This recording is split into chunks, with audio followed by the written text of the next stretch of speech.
Hello, it's Vocal Senpai, and this is a series in which every chapter of the whole NCERT Biology book of 11th and 12th class will be covered in audiobook format. In this video, the chapter 11 of class 12 biology book, that is Biotechnology, Principles and Processes, will be narrated. So, sit back, relax, and let's listen and learn. Chapter 11. Biotechnology, Principles and Processes.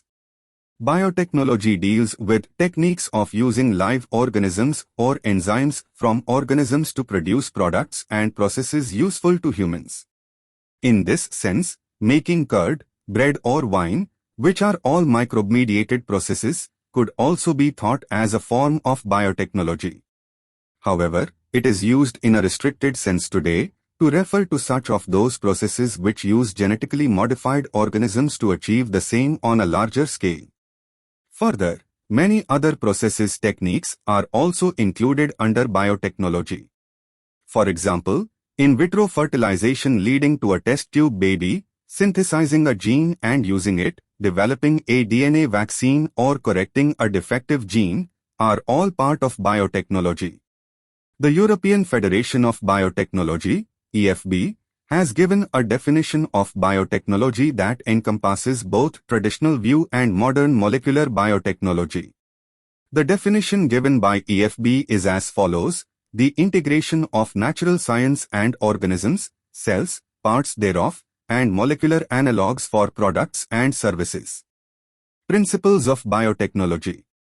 Among many, the two core techniques that enabled birth of modern biotechnology are I. Genetic engineering. Techniques to alter the chemistry of genetic material, DNA and RNA, to introduce these into host organisms and thus change the phenotype of the host organism. 2. Bioprocess engineering. Maintenance of sterile, microbial contamination-free ambience in chemical engineering processes to enable growth of only the desired microbe eukaryotic cell in large quantities for the manufacture of biotechnological products like antibiotics, vaccines, enzymes, etc. Let us now understand the conceptual development of the principles of genetic engineering. You probably appreciate the advantages of sexual reproduction over asexual reproduction. The former provides opportunities for variations and formulation of unique combinations of genetic setup, some of which may be beneficial to the organism as well as the population. Asexual reproduction preserves the genetic information, while sexual reproduction permits variation. Traditional hybridization procedures used in plant and animal breeding very often lead to inclusion and multiplication of undesirable genes along with the desired genes. The techniques of genetic engineering, which include creation of recombinant DNA, use of gene cloning and gene transfer, overcome this limitation and allows us to isolate and introduce only one or a set of desirable genes without introducing undesirable genes into the target organism. Do you know the likely fate of a piece of DNA, which is somehow transferred into an alien organism? Most likely, this piece of DNA would not be able to multiply itself in the progeny cells of the organism. But when it gets integrated into the genome of the recipient, it may multiply and be inherited along with the host DNA. This is because the alien piece of DNA has become part of a chromosome, which has the ability to replicate. In a chromosome there is a specific DNA sequence called the origin of replication, which is responsible for initiating replication. Therefore, for the multiplication of any alien piece of DNA in an organism, it needs to be a part of a chromosome which has a specific sequence known as origin of replication. Thus, an alien DNA is linked with the origin of replication, so that this alien piece of DNA can replicate and multiply itself in the host organism. This can also be called as cloning or making multiple identical copies of any template DNA.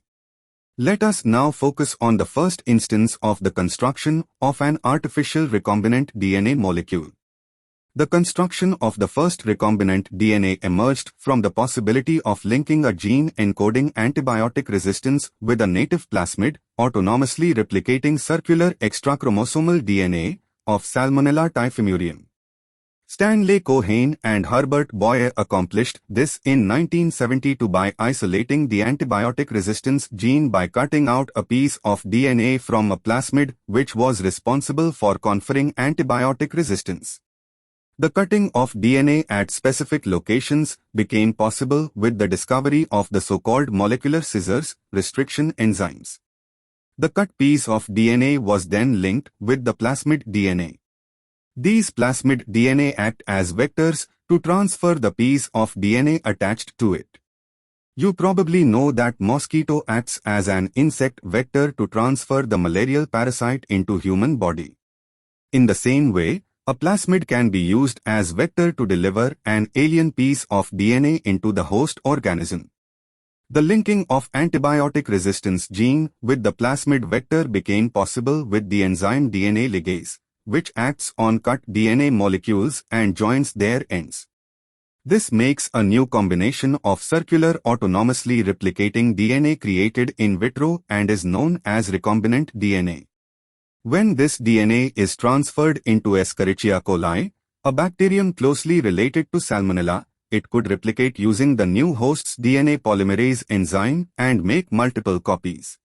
The ability to multiply copies of antibiotic resistance gene in E. coli was called cloning of antibiotic resistance gene in E. coli. You can hence infer that there are three basic steps in genetically modifying an organism. I. Identification of DNA with desirable genes. 2. Introduction of the identified DNA into the host.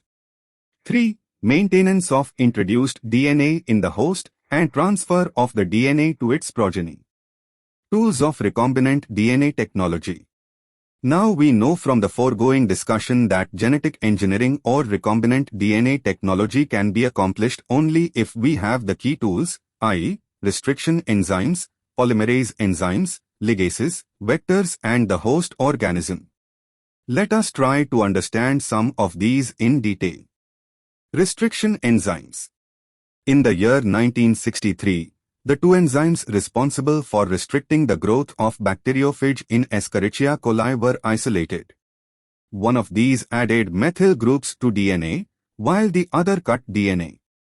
The latter was called restriction endonuclease.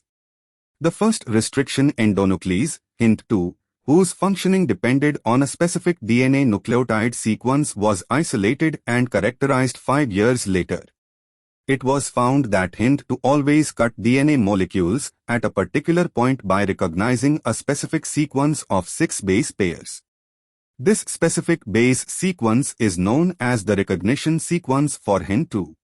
Besides Hint2, today we know more than 900 restriction enzymes that have been isolated from over 230 strains of bacteria, each of which recognize different recognition sequences.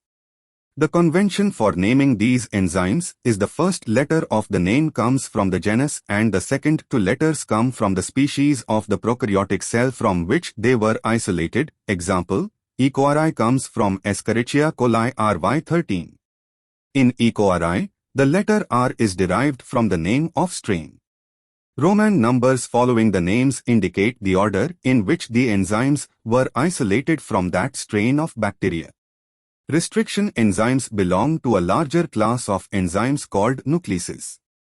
These are of two kinds, exonucleases and endonucleases. Exonucleases remove nucleotides from the ends of the DNA, whereas endonucleases make cuts at specific positions within the DNA. Each restriction endonuclease functions by inspecting the length of a DNA sequence. Once it finds its specific recognition sequence, it will bind to the DNA and cut each of the two strands of the double helix at specific points in their sugar-phosphate backbones, figure 11.1. Each restriction endonuclease recognizes a specific palindromic nucleotide sequences in the DNA. Do you know what palindromes are? These are groups of letters that form the same words when read both forward and backward. Example, Malayalam. As against a word palindrome where the same word is read in both directions, the palindrome in DNA is a sequence of base pairs that reads same on the two strands when orientation of reading is kept the same. For example, the following sequences reads the same on the two strands in 5A3 direction. This is also true if read in the 3A5 direction. 5 GARTAC 3. 3 CTAG 5. Restriction enzymes cut the strand of DNA a little away from the center of the palindrome sites, but between the same two bases on the opposite strands. This leaves single-stranded portions at the ends. There are overhanging stretches called sticky ends on each strand, figure 11.1. These are named so because they form hydrogen bonds with their complementary cut counterparts. This stickiness of the ends facilitates the action of the enzyme DNA ligase. Restriction endonucleases are used in genetic engineering to form recombinant molecules of DNA, which are composed of DNA from different sources' genomes. When cut by the same restriction enzyme, the resultant DNA fragments have the same kind of sticky ends and these can be joined together, end-to-end, using DNA ligases, figure 11.2. You may have realized that normally, unless one cuts the vector and the source DNA with the same restriction enzyme, the recombinant vector molecule cannot be created. Separation and isolation of DNA fragments. The cutting of DNA by restriction endonucleases results in the fragments of DNA. These fragments can be separated by a technique known as gel electrophoresis. Since DNA fragments are negatively charged molecules, they can be separated by forcing them to move towards the anode under an electric field through a medium matrix. Nowadays, the most commonly used matrix is agarose, which is a natural polymer extracted from seaweeds. The DNA fragments separate, resolve, according to their size through sieving effect provided by the agarose gel. Hence, the smaller the fragment size, the farther it moves. Look at the figure 11.3 and guess at which end of the gel the sample was loaded. The separated DNA fragments can be visualized only after staining the DNA with a compound known as ethidium bromide followed by exposure to UV radiation. You cannot see pure DNA fragments in the visible light and without staining.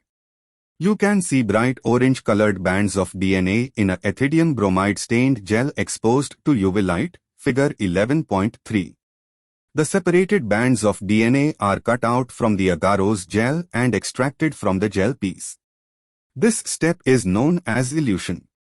The DNA fragments purified in this way are used in constructing recombinant DNA by joining them with cloning vectors. Cloning vectors. You know that plasmids and bacteriophages have the ability to replicate within bacterial cells independent of the control of chromosomal DNA. Bacteriophages, because of their high number per cell, have very high copy numbers of their genome within the bacterial cells. Some plasmids may have only 1 or 2 copies per cell, whereas others may have 15 to 100 copies per cell. Their numbers can go even higher. If we are able to link an alien piece of DNA with bacteriophage or plasmid DNA, we can multiply its numbers equal to the copy number of the plasmid or bacteriophage. Vectors used at present are engineered in such a way that they help easy linking of foreign DNA and selection of recombinants from non-recombinants. The following are the features that are required to facilitate cloning into a vector. I. Origin of replication, ORI. This is a sequence from where replication starts, and any piece of DNA when linked to this sequence can be made to replicate within the host cells. This sequence is also responsible for controlling the copy number of the linked DNA. So, if one wants to recover many copies of the target DNA, it should be cloned in a vector whose origin support high copy number. 2. Selectable marker. In addition to ORI, the vector requires a selectable marker, which helps in identifying and eliminating non-transformants and selectively permitting the growth of the transformants. Transformation is a procedure through which a piece of DNA is introduced in a host bacterium. You will study the process in subsequent section. Normally, the genes encoding resistance to antibiotics such as ampicillin, chloramphenicol, tetracycline or kanamycin, etc., are considered useful selectable markers for E. coli. The normal E. coli cells do not carry resistance against any of these antibiotics. 3. Cloning sites. In order to link the alien DNA, the vector needs to have very few, preferably single, recognition sites for the commonly used restriction enzymes. Presence of more than one recognition sites within the vector will generate several fragments, which will complicate the gene cloning, figure 11.4. The ligation of alien DNA is carried out at a restriction site present in one of the two antibiotic resistance genes. For example, you can ligate a foreign DNA at the BAMH-I site of tetracycline resistance gene in the vector PBR322. The recombinant plasmids will lose tetracycline resistance due to insertion of foreign DNA but can still be selected out from non-recombinant ones by plating the transformants on tetracycline-containing medium. The transformants growing on ampicillin-containing medium are then transferred on a medium containing tetracycline. The recombinants will grow in ampicillin-containing medium but not on that containing tetracycline. But non-recombinants will grow on the medium containing both the antibiotics. In this case, one antibiotic resistance gene helps in selecting the transformants, whereas the other antibiotic resistance gene gets inactivated due to insertion of alien DNA and helps in selection of recombinants. Selection of recombinants due to inactivation of antibiotics is a cumbersome procedure because it requires simultaneous plating onto plates having different antibiotics. Therefore, alternative selectable markers have been developed which differentiate recombinants from non-recombinants on the basis of their ability to produce color in the presence of a chromogenic substrate. In this, a recombinant DNA is inserted within the coding sequence of an enzyme, beta-galactosidase. This results into inactivation of the gene for synthesis of this enzyme, which is referred to as insertional inactivation. The presence of a chromogenic substrate gives blue-colored colonies if the plasmid in the bacteria does not have an insert. Presence of insert results into insertional inactivation of the beta-galactosidase gene and the colonies do not produce any color. These are identified as recombinant colonies. 4. Vectors for cloning genes in plants and animals. You may be surprised to know that we have learnt the lesson of transferring genes into plants and animals from bacteria and viruses which have known this for ages, how to deliver genes to transform eukaryotic cells and force them to do what the bacteria or viruses want. For example, Agrobacterium tumefaciens, a pathogen of several dicot plants, is able to deliver a piece of DNA known as tDNA to transform normal plant cells into a tumor and direct these tumor cells to produce the chemicals required by the pathogen.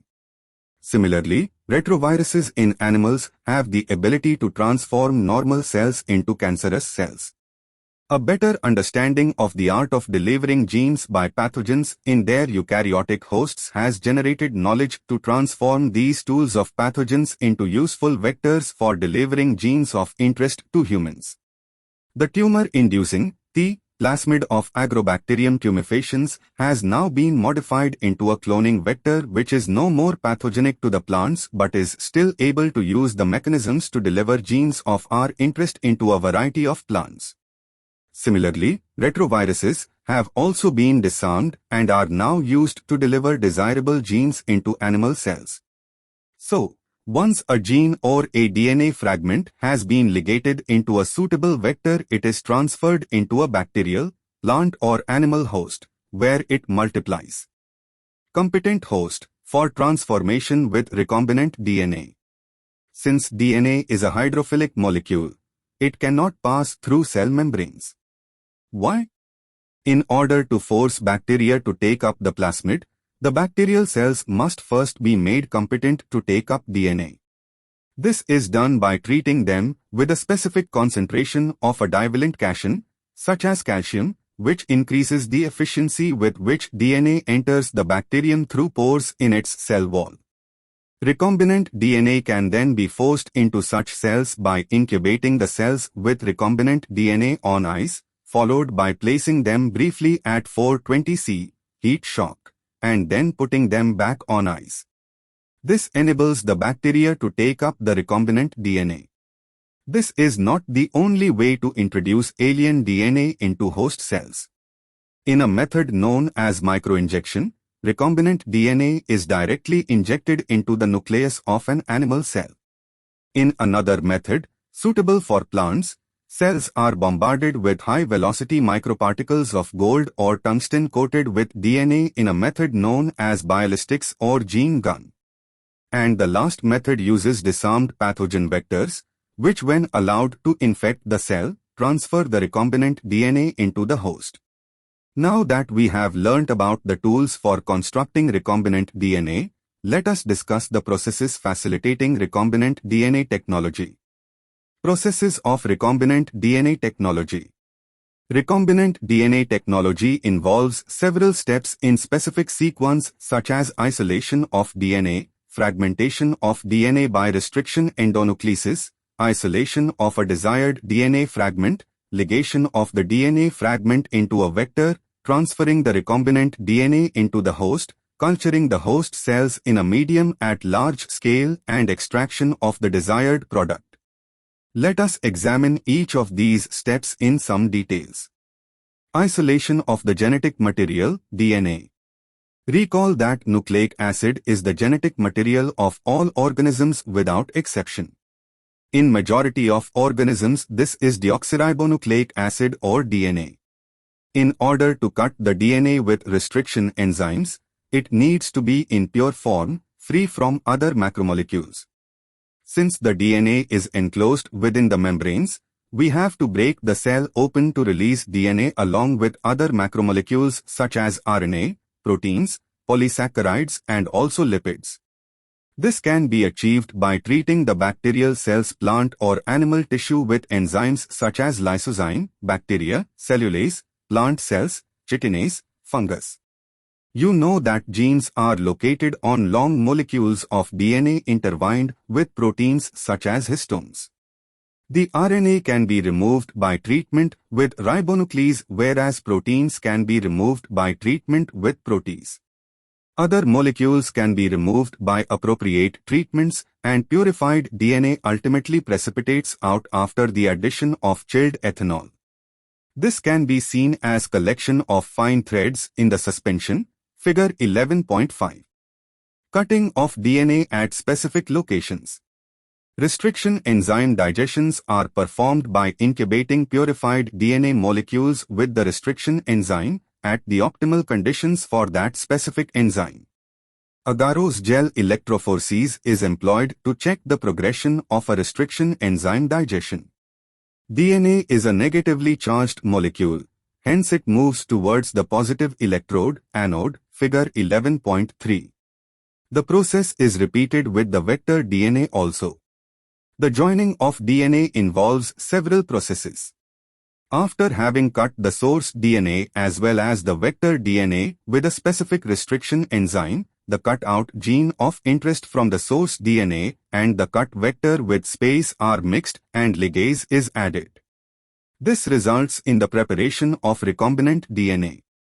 Amplification of gene of interest using PCR. PCR stands for polymerase chain reaction. In this reaction, multiple copies of the gene, or DNA, of interest is synthesized in vitro using two sets of primers, small chemically synthesized oligonucleotides that are complementary to the regions of DNA, and the enzyme DNA polymerase. The enzyme extends the primers using the nucleotides provided in the reaction and the genomic DNA as template. If the process of replication of DNA is repeated many times, the segment of DNA can be amplified to approximately billion times, i.e., 1 billion copies are made. Such repeated amplification is achieved by the use of a thermostable DNA polymerase, isolated from a bacterium, Thermus aquaticus, which remain active during the high temperature-induced denaturation of double-stranded DNA. The amplified fragment, if desired, can now be used to ligate with a vector for further cloning, figure 11.6. Insertion of recombinant DNA into the host cell organism. There are several methods of introducing the ligated DNA into recipient cells. Recipient cells, after making them competent to receive, take up DNA present in its surrounding.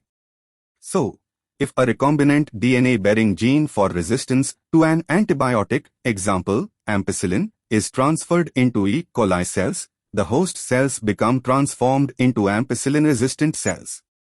If we spread the transformed cells on agar plates containing ampicillin, only transformants will grow, untransformed recipient cells will die. Since, due to ampicillin resistance gene, one is able to select a transformed cell in the presence of ampicillin.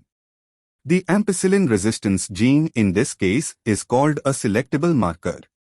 Obtaining the foreign gene product. When you insert a piece of alien DNA into a cloning vector and transfer it into a bacterial, plant or animal cell, the alien DNA gets multiplied. In almost all recombinant technologies, the ultimate aim is to produce a desirable protein. Hence, there is a need for the recombinant DNA to be expressed. The foreign gene gets expressed under appropriate conditions. The expression of foreign genes in host cells involve understanding many technical details. After having cloned the gene of interest and having optimized the conditions to induce the expression of the target protein, one has to consider producing it on a large scale.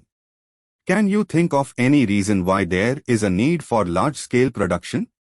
If any protein encoding gene is expressed in a heterologous host, it is called a recombinant protein. The cells harboring cloned genes of interest may be grown on a small scale in the laboratory. The cultures may be used for extracting the desired protein and then purifying it by using different separation techniques. The cells can also be multiplied in a continuous culture system wherein the used medium is drained out from one side while fresh medium is added from the other to maintain the cells in their physiologically most active log exponential phase. This type of culturing method produces a larger biomass leading to higher yields of desired protein.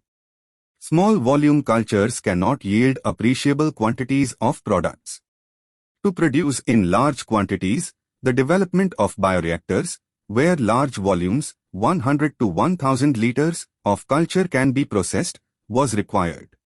Thus, bioreactors can be thought of as vessels in which raw materials are biologically converted into specific products, individual enzymes, etc., using microbial plant, animal or human cells. A bioreactor provides the optimal conditions for achieving the desired product by providing optimum growth conditions, temperature, pH, substrate, salts, vitamins, oxygen. The most commonly used bioreactors are of stirring type, which are shown in figure 11.7. A stirred tank reactor is usually cylindrical or with a curved base to facilitate the mixing of the reactor contents. The stirrer facilitates even mixing and oxygen availability throughout the bioreactor. Alternatively, air can be bubbled through the reactor. If you look at the figure closely, you will see that the bioreactor has an agitator system, an oxygen delivery system and a foam control system, a temperature control system, pH control system and sampling ports so that small volumes of the culture can be withdrawn periodically. Downstream processing. After completion of the biosynthetic stage, the product has to be subjected through a series of processes before it is ready for marketing as a finished product. The processes include separation and purification, which are collectively referred to as downstream processing. The product has to be formulated with suitable preservatives. Such formulation has to undergo thorough clinical trials as in case of drugs. Strict quality control testing for each product is also required. The downstream processing and quality control testing vary from product to product. Summary. Biotechnology deals with large-scale production and marketing of products and processes using live organisms, cells or enzymes. Modern biotechnology using genetically modified organisms was made possible only when man learned to alter the chemistry of DNA and construct recombinant DNA. This key process is called recombinant DNA technology or genetic engineering. This process involves the use of restriction endonucleases, DNA ligase, appropriate plasmid or viral vectors to isolate and ferry the foreign DNA into host organisms, expression of the foreign gene, purification of the gene product, i.e., the functional protein, and finally making a suitable formulation for marketing. Large-scale production involves use of bioreactors. Herbert Boyer. Herbert Boyer was born in 1936 and brought up in a corner of western Pennsylvania where railroads and mines were the destiny of most young men. He completed graduate work at the University of Pittsburgh in 1963, followed by 3 years of postgraduate studies at Yale. In 1966, Boyer took over assistant professorship at the University of California at San Francisco. By 1969, he performed studies on a couple of restriction enzymes of the E. coli bacterium with especially useful properties. Boyer observed that these enzymes have the capability of cutting DNA strands in a particular fashion, which left what has become known as sticky ends on the strands. These clipped ends made pasting together pieces of DNA a precise exercise. This discovery, in turn, led to a rich and rewarding conversation in Hawaii with a Stanford scientist named Stanley Cohen. Cohen had been studying small ringlets of DNA called plasmids and which float about freely in the cytoplasm of certain bacterial cells and replicate independently from the coding strand of DNA. Cohen had developed a method of removing these plasmids from the cell and then reinserting them in other cells. Combining this process with that of DNA splicing enabled Boyer and Cohen to recombine segments of DNA in desired configurations and insert the DNA in bacterial cells, which could then act as manufacturing plants for specific proteins. This breakthrough was the basis upon which the discipline of biotechnology was founded. Thank you for tuning in. Give this video a thumbs up if it was helpful and subscribe for the upcoming videos. Check out more videos from the playlist. Also comment down if you have some queries or suggestion. क्या लिखूं ये समझ ही ना आए, गरजते नहीं ये बादल अब कोई बरस ही ना जाए। वो रोते हैं मेरे ना होने के एहसास पे, वो जिंदा होके भी इस कब्र पे ना आए। मेरे हर जख्म की दवा है वक्त, और इसी वक्त में है मौत भी वक्त।